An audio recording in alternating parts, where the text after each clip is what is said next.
এই জেলা বিএনপির আহ্বায়ক সদস্য সচিব তারা তাদের সুযোগ্য নেতৃত্বে এটা সম্ভব হয়েছে, যার জন্য আমি সদস্য সচিব এবং সংগ্রামী আহ্বায়ককে জানাই আমার সংগ্রামী শুভেচ্ছা। প্রিয় ডেলিগেট বিন্দু, আপনারা জানেন আমি এই কুষ্টিয়া জেলা বিএনপির আহ্বায়ক এবং সদস্য সচিব।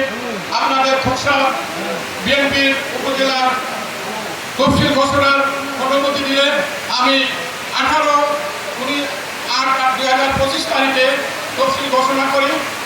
এই তফসিল ঘোষণার পরে আপনাদের মধ্য থেকে 19/8/2025 তারিখ থেকে 20/8/2025 তারিখের মধ্যে সভাপতি পদে একজন নমিনেশন পত্র সংগ্রহ করেন, জনাব মোহাম্মদ আলাউদ্দিন খান।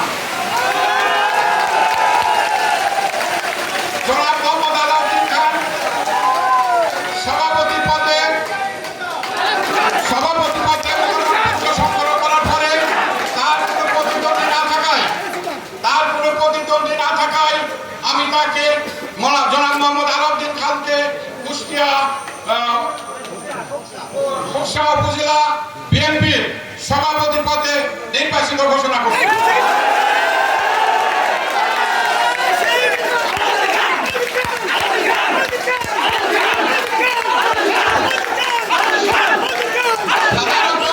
সাধারণ সম্পাদক হিসাবে মোহাম্মদ অধ্যক্ষ আনিসুর রহমান স্বপন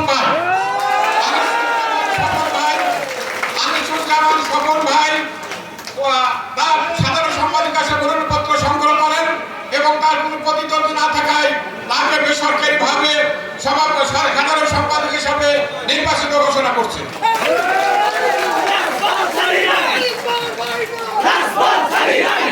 সাংগঠনিক সম্পাদক হিসাবে 3 জন নমিনেশন পত্র সংগ্রহ করেন। এর মধ্যে মোহাম্মদ মুস্তাফিজুর রহমান মুস্তাক ভাই, উনি হচ্ছে নমিনেশন পত্র 21/8/2025 তারিখে প্রত্যাহার করে নয়। আমরা বৃহত্তর সাথে দলের বৃহত্তর সাথে এবং আপনাদের এই খোকসার বিএনপির একতার সাথে উনি তার নমিনেশন পত্র প্রত্যাহার করে নয়। আর কোনো প্রতিদ্বন্দ্বী সাংগঠনিক সম্পাদক আর কোনো প্রতিদ্বন্দ্বী না থাকায় 2 জন প্রার্থী থাকেন, যেটা 2 জন প্রার্থী সাংগঠনিক সম্পাদক হিসেবে নির্বাচিত হবেন। এর জন্য আমি 1 নম্বর সাংগঠনিক সম্পাদক হিসাবে মোহাম্মদ মমিনুর রহমান সাংগঠনিক সম্পাদক হিসেবে 1 নম্বর সাংগঠনিক সম্পাদক হিসেবে বেসরকারিভাবে নির্বাচিত ঘোষণা করছি।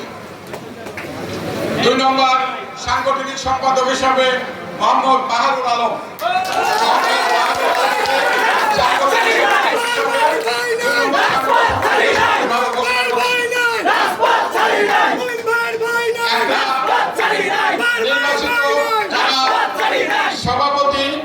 নির্বাচিত সভাপতি, সাধারণ সম্পাদক এবং সাংগঠনিক সম্পাদক উদ্দেশ্যে আমি একটা বার্তা দিচ্ছি। আমাদের দলের বিএনপির